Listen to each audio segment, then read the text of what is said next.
Mangsa alam harita beki berang bae. Poronon poe beki luhur bae nyangan buana panca tengah. Seneken langit laing-lang taya tedeng aling-aling. Estoning bersih lir ibarat disapukeun bae. Dihareupeun guha orai. Harita aya 3 jalma anu keur dariuk. Saha eta jalma teh para kaum dangu, tetela eta jalma teh nyatana si Gundul, Nyi Pantil jeung Nyi Kuntil.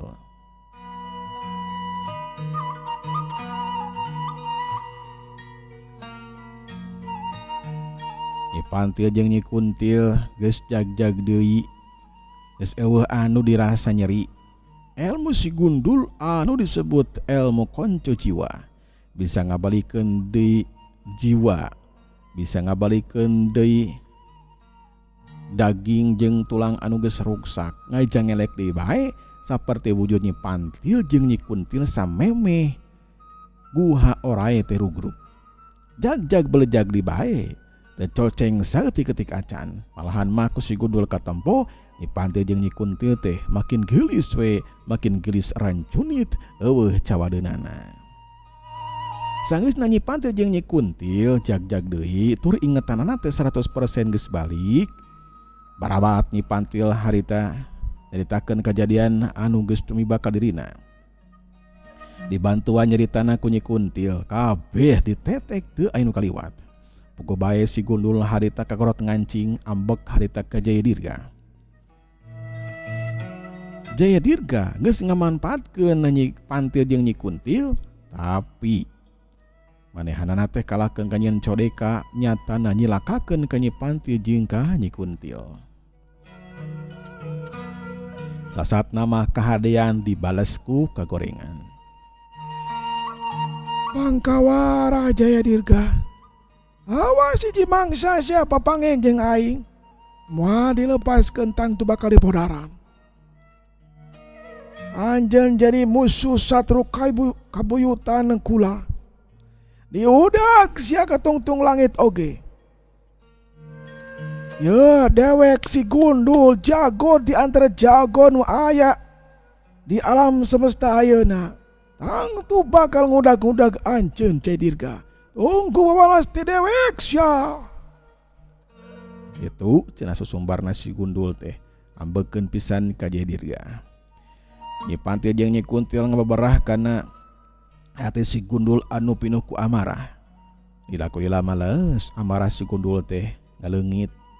Digantian ku rasa bunga, digantian ku rasa sono ka Nyi Pantil, ayeuna mah ditambahan deui ku hiji deui nyatana adina nu katelah Nyi Kuntil.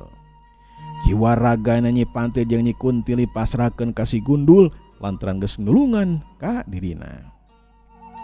Kang Gundul, ti mimiti ayeuna kapayun, jiwa raga abdi tur jiwa raga pun adik kange akang. Akang perantos nulungan ke abdi duaan, maka kewajiban abdi duaan teu males kana kasayaan akang. Mangga ieu jiwa raga abdi teh kange akang. Nuhun Nyai, nuhun. Akang kacida bungahna. Bunga pisan bisa bebarengan jeung Nyai. Saterusna ayu urang endit we kapademukan akang. Akang bakal ngawariskeun sakabeh ilmu akang teh ka Nyai duaan. Pikeun ngabalas dendam ka Jaya Dirga. Hutang pati bayar pati, hutang uyah bayar uyah. Jalma samudana Jaya Dirga memang kudu dihancurkeun. Hatur nuhun pisan Kakang. Parantos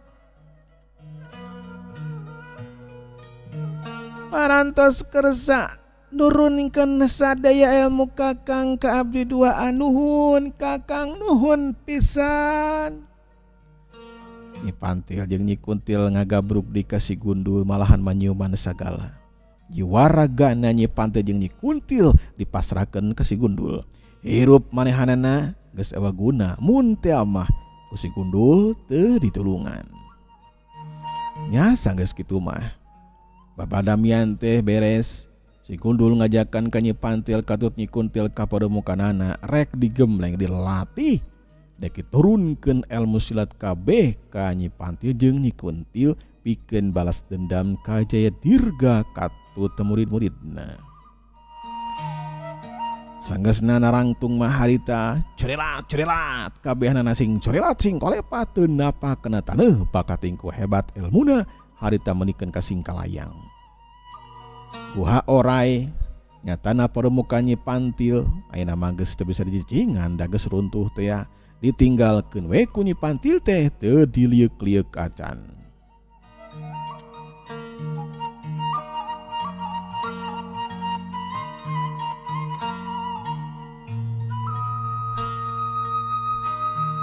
Lompatna anu tiluan teu kacaturkeun di jalana dina wancip poso sore anu tiluan teh geus teu piweh kahiji pademukan nyatana pademukan si Gundul di handapeun Gunung Ucing. Eta gunung memang luhur turnang tawing. Si Gundul ni lalatihan memang manehna masuk lumpat ka luhureun eta gunung. Sangkan bisa ngalatih urat-urat saraf dina sukuna, urat-urat saraf dina leungeunna manehna masuk lumpat ka luhur nyatana kana cadas tur gawir anu sakitu hesena. Si Gundul hasil nepikeun ka luhur ka puncer eta gunung. Sedangkan pademukan si Gundul mah nyatana didinya di tengah-tengah eta gunung. Memang eta gunung teh geus teu aktif, dalamun aktif mah memang pikasieun atuh. Bakal singgreuner tangtuna bae bakal ngabahayakeun pikeun jalma anu cicing di dekeun eta gunung.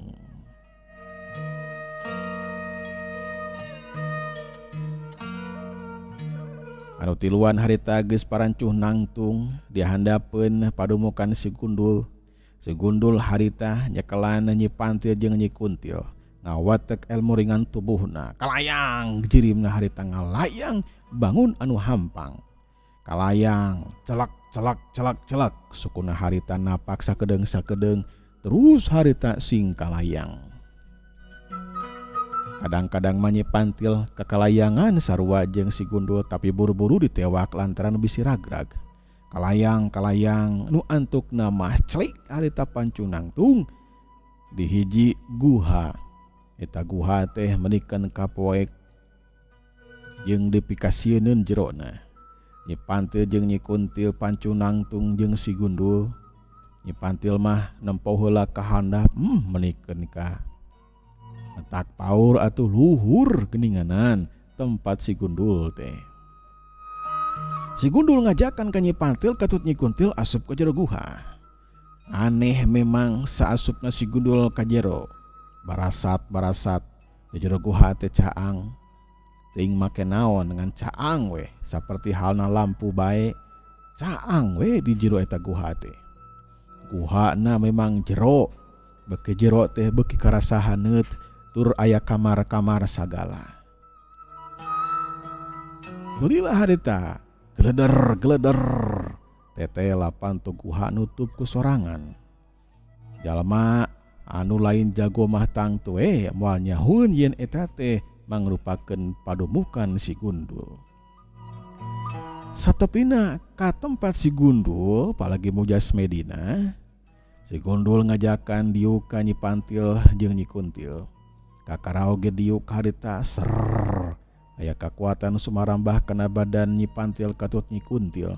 Karasahaneut sumarambah. Kakuatan Nyi Pantil karek diuk oge ditambahan ku si Gundul ngaliwatan tempat diukna didinya. Memang eta batu teh lain batu sambarangan, batu anu aya khasiatna.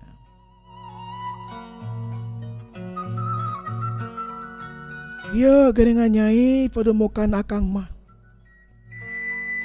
Sok keur caralik, sok we keur ngaleueut da cai mah aya Nyai. Tuh aya buah-buahan sagala sok mangga be eta mah tong asa-asa dipademukan kulama tong asa-asa. Nuhun Kakang, nuhun pisan katampi Kang. Nyipantilah harita nginum, Nyi Kuntil oge sarua.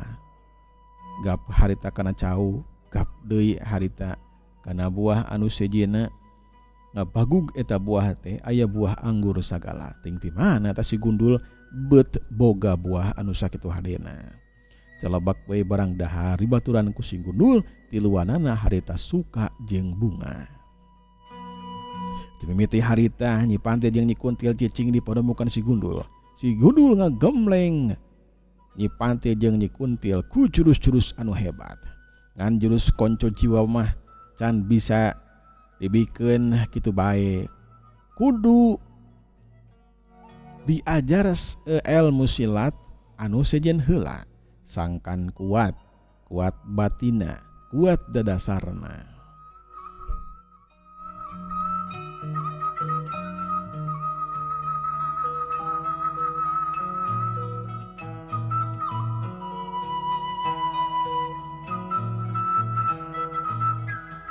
Kasugri para wargi cag urang tunda heula si Gundul, Nyi Pantil jeung Nyi Kuntil tangtung kege bakal kasamper deui. Kiwari urang kocapkeun di Lemur Ciramped.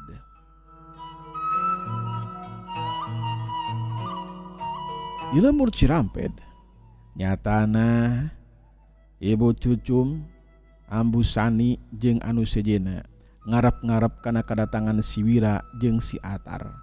Nepikeun ka harita geus 3 bulan. Si Wira jeung si Atar lebeng beja-bejana acan. Teuing salamet, teuing cilaka, weh beja-bejana acan. Puguh we Dicucum teh sedih, Ambu Sani oge sarua sedih.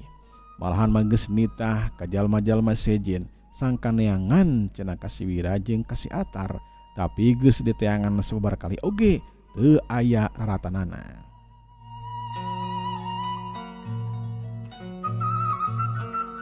Malahan mah dina poe kamari Kalamur Ciramped tipan aya wanoja nu geulis datang kadinya. Maling wanoja anu dipalingna teh para kaum dangu nu katelah Nyi Rasmi. Bapana Mang Ani, indungna teh Bitutun. Indung jeung bapana kotetang-koteteng neangan Nyi Rasmi. Jalma-jalma sejen oge dititah neangan, tapi lebeng teu kapanggih nepikeun ka wanci isuk oge. Puguh Bitutun mah harita nginghak we ceurik lantaran anakna nepi ka nyaah teh eueuh ting ka mana. Tangtuna bae aya jalma anu maling ka Nyi Rasmi. Ku sakabeh jalma diupahan Mang Ani jeung Bitutun teh. Ya ari leukeun diupahan mah tepati sedih teuing, malahan mah dihibur sagala. Hiji mangsa cenah Nyi Rasmi bakal kapanggih.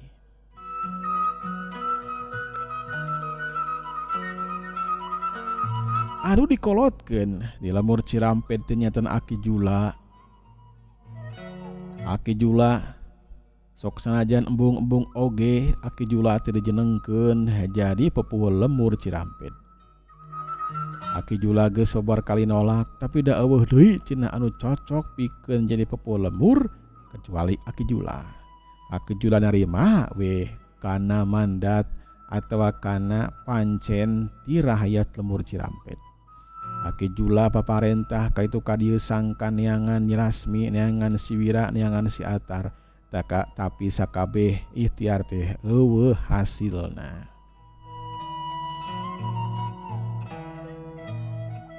Nu antukna nama indungna Nyi Rasmi, Mang Ani, Bitutun, oge indungna si Wira, indungna si Atar teh masrahkeun kanu kawasa. Rek dikitukeun, rek dikieukeun oge mangga nampi kana sakabeh kodok-kodar ti pangeran. Ngeunaan si Wira, ngeunaan si Atar hiji mangsa cenah bakal balik deui mun aya keneh dikieuna mah. Tapi lamun geus maot mah diikhlaskeun, diridokeun, sangkan tenang cenah di alam barzahna.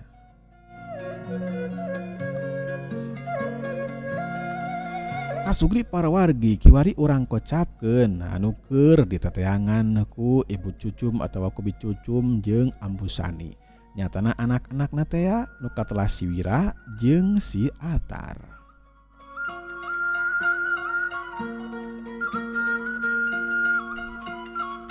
Si Wira jeung si Atar di pademukanana Aki Ramba Surya terus-terusan dipeuseuh dilatih rupa-rupaning ilmu agama, ilmu tata negara, ilmu silat, jero jeung luarna terus-terusan dipeuseuh ku Aki Ramba Surya. Dibaturan ku muridna nyatana kalabaya murid anu kahiji. Ayeuna mah ilmu si Wira, ilmu si Atar jeung ilmu si Nyi Anis geus sapapak jeung ilmuna kalabaya. Ilmu kalabaya memang nambahna teh teu loba, saeutik-saeutik, teu aneh mun kasusul ilmuna teh ku si Wira, si Atar jeung Nyi Anis. Sok sanajan Nyi Anis bisa kena ilmu silatna anyar keneh, tapi manehanana cukup calakan, cukup cerdas, tereh pisan kana bisana. Ucapkeun para kaum dangu si Wira, si Atar jeung Nyi Anis teh dina hiji poe mangsa alam harita isuk-isuk kira wanci mahareut moyan atawa setengah tujuhan. Aki Ramba Surya nyaur kanu tiluan gukek harita caralik ditepas. Aki Ramba Surya harita sasahuran ka si Wira, ka si Atar jeung ka Nyi Anis. Kasep Wira Atar gelis Neng Anis, anjeun tiluan geus lila aya di pademukan Aki. Mun teu mah rek nyelang balik heula jung ku Aki dititah, ku Aki diparentah. Tapi mun teu mah moal cenah teu naon, sok saha anu dek balik heula ngabejaan ka kulawarga. Si Wira jeung si Atar harita silih teuteup. Sedangkan Nyi Anis mah memang dageus hayang balik, manehna teh hayang papangi jeung indung bapana. Pok si Atar harita ngajawab kenapa nanya guruna. Aki, saudara mah abdi teh parantos hoyong uih heula. Hayang uih heula gitu. Hoyong tebang sareng pun biang. Tapi ari Akang Wira kumakang arek milu moal Akang dari kula mah yang panggih heula. Nyenten kieu tuh aya mah kieu we Aki oke Atarnya Atar we tujung mulang heula bebeja ka indung bejakeun oge deui ka indung kuring yen kuring masih kene aya di kieuna kitu. Ari Akang mah moal milu dek di dieu we latihan silat dek marengan si Aki di dieu. Oh nya teu naon atuh kitu ge Kang. Ari memang Akang hayang kitu mah. Punten teh Aki guru sabaraha lami di widyanana? Sadinten atau napi 2 dinten? Ku Aki diizinkan. Maneh teh Atar manggihan indung oge manggihan baraya di lembur tong lila teuing 3 poe we lah nya 3 poe leuwih gancang ka dieu we hade nya kade ulah sumarimpang kade ulah kaitu ka dieu heula nya. Mangga ari kitu mah kitu nya dinten anjing abi teh bade mios we. Ampun teu na bae ngarepotkeun Aki di dieu. Henteu teu ngarepot. Bener isukan we nya. Sangkan rineh isukan bae. Kumaha ari Nyai? Nyai bade we heula teu nepi moal. Abdi mah moal Aki bade di dieu bae. Nah, teu hayang panggih jeung anu jadi indung jeung bapa.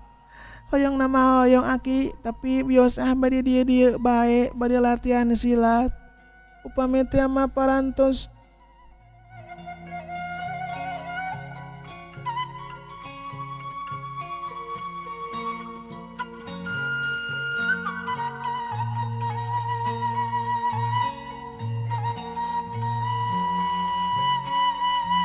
Kangen nama kangen hoyong tepang nama hoyong Aki Tapi wios wae pada latihan ilmu silat kinu pamit matos rengse tangtos nabae abdi teh bakal wangsul aki. Ya ari kaputusan nyai kitu mah teu naon-naon. Keun we ngeunaan hidup aki rek ngutus kalabaya be. Dek ngutus kalabaya bae nya kalambur nyai sangkan indung bapa nyai teh tetap tenang jeung ngaduakeun ka nyai. Hatur nun pisan aki. Nyi Anis kacida bungahna. Tapi hari teh si Atar anu kurang panuju teh. Naon sababna lantaran si Wira jeung Nyi Anis tangtuna bae bakal paduduaan. Bakal aya kesempatan paduduaan. Si Atar sabenerna mah mika resep ka Nyi Anis teh, mika cinta ka Nyi Anis. Mun teh mah ku si Atar ditinggalkeun, tangtu si Wira jeung Nyi Anis teh bakal mineng papanggih, bakal mineng ngobrolna. Cacakan aya manehanana oge sok mineng ngobrol, sok eueuh manehanana. Pok si Atar hade teu ngajukeun kahayangna ka Nyi Anis jeung ka guruna. Nyi Anis, kumaha pamit teh mah? Sareng akang we ka itu.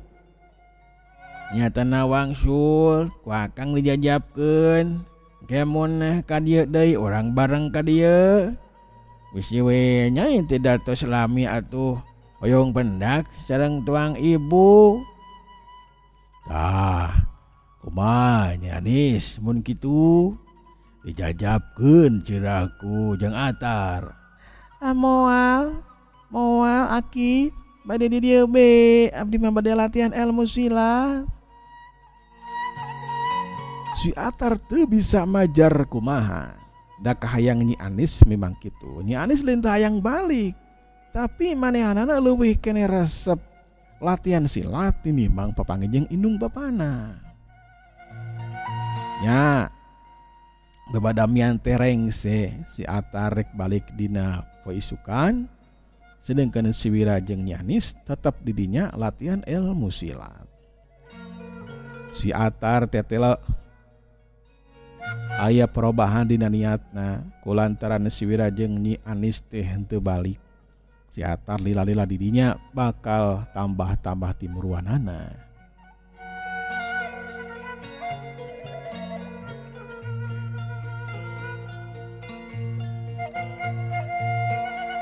Dina waktu sabadana zuhur atawa sabadana salat lohor, si Atar ngadep ka guruna yen manehanana teh rek balik teh dina poe harita bae moal nungguan nepikeun ka esuk. Si Atar hatena geus panas. Niatna hayang balik teh hayang ngahindar sangkan teu nempo si Wira jeung Nyi Anis teh babarengan. Akhirna Mbah Surya ge ngartoseun, memang anjeunna geus paham hal eta teh. Di dinya aya hiji wanoja, sedengkeun muridna teh pan aya 4. Kalabaya, si Wira, si Atar jeung Nyi Anis. Ari wanoja nangan hiji. Tangtu eta wanojangan hiji teh bakal diperebutkeun ku tiluan. Kalabaya oge naksir sabenerna mah ka Nyi Anis. Pikeun si Wira mah sabenerna biasa-biasa, teu naksir teu naon, sok sanajan mineng ngobrol oge dianggapna teh adi we pikeun si Wira mah. Akhirna Mbah Surya kaget ku kedatangan si Atar, izin dek balik dina wanci tengah poe nyatana sabada salat duhur. Si Atar geus teu bisa dihalangan deui nya tungtung nama si Atar harita ngacerelat tinggalkeun padomukanana akhirna Mbah Surya. Akhirna Mbah Surya ngan bisa gogodeg bae nempo tingkah laku muridna nyatana si Atar. Hari si Wira jeung Nyi Anis mah harita istirahat di kamarna masing-masing. Ayeuna mah si Wira boga kamar nyatana bebarengan jeung si Atar. Nyi Anis bogaeun kamar da teu bari toge Nyi Anis mah geus boga kamar ngan si Wira jeung si Atar mah anyar-anyar keneh boga kamar nana teh. Ari kalabaya mah di mana be sarenana teh henteu tangtu kadang mah di luar dina dahan tangkal kai, kadang mah ditepas di tengah imah karep-karep manehanana be kalabaya mah. Aki Ramba Surya anjeunna harita ngupat dina ciro manahna. Tetela barudak teh geus garade. Di dieu aya wanojangan hijinya Nyi Anis. Tangtu be bakal diparebutkeun. Silaka mun kieu carana mah. Kudu kumaha ieu? Sangkan ulah aya pecekcokan pacengkadan di antara murid. Kudu kumaha ya teh kela urang pikiran urang pikiran. Aki Ramba Surya hari tengah uleng ngemut-ngemut kedah kumaha cenah. Ngarengsikeun eta urusan sangkan Nyi Anis henteu di dinya, maksudna mah henteu di pasir sarengseng di panemukan Aki Ramba Surya. Nyalami-lami mah Aki Ramba Surya teh kenging ilham. Nyatana Nyi Anis teh rek buru-buru cenah ngalatih ilmu silatna. Mun geus rengse mah rek cina mulang we kalemburna sangkan ulah aya pacekcokan pacengkadan.